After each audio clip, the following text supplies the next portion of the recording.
আলাদা আলাদা মামলায় ২৪ দিনের রিমান্ডে পাঠানো হয়েছে সাবেক আইসিটি প্রতিমন্ত্রী জুনায়েদ আহমেদ পলককে। এছাড়া ফের রিমান্ডে পাঠানো হয়েছে আওয়ামী লীগের বেশ কয়েকজন নেতা ও পুলিশ কর্মকর্তাদেরকেও। মঙ্গলবার উভয় পক্ষের শুনানি শেষে ঢাকার মেট্রোপলিটন ম্যাজিস্ট্রেট শাহীন রেজা তাদের জামিন আবেদন নামঞ্জুর করে বিভিন্ন মেয়াদে রিমান্ড মঞ্জুর করেন।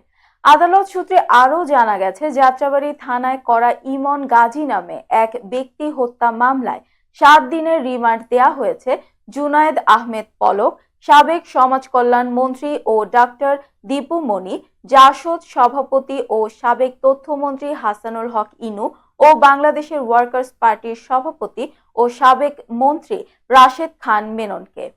আদালত সূত্রে জানা যায় যে যাত্রাবাড়ী থানার আলাদা আলাদা হত্যা মামলায় দীপু মনিকে ৭ দিন ও ৫ দিন, জুনায়েদ আহমেদ পলককে ৭ দিন ও ৫ দিন, সাবেক প্রধানমন্ত্রী শেখ হাসিনার বেসরকারি শিল্প ও বিনিয়োগ বিষয়ক উপদেষ্টা সালমান এফ রহমানকে ৫ দিন এবং সাবেক আইজিপি চৌধুরী আব্দুল্লাহ আল মামুনকে ৭ দিন ও ৪ দিন এবং ডিবির সাবেক উপকমিশনার মশিউর রহমানকে ৪ দিন করে রিমান্ডে পাঠানো হয়েছে।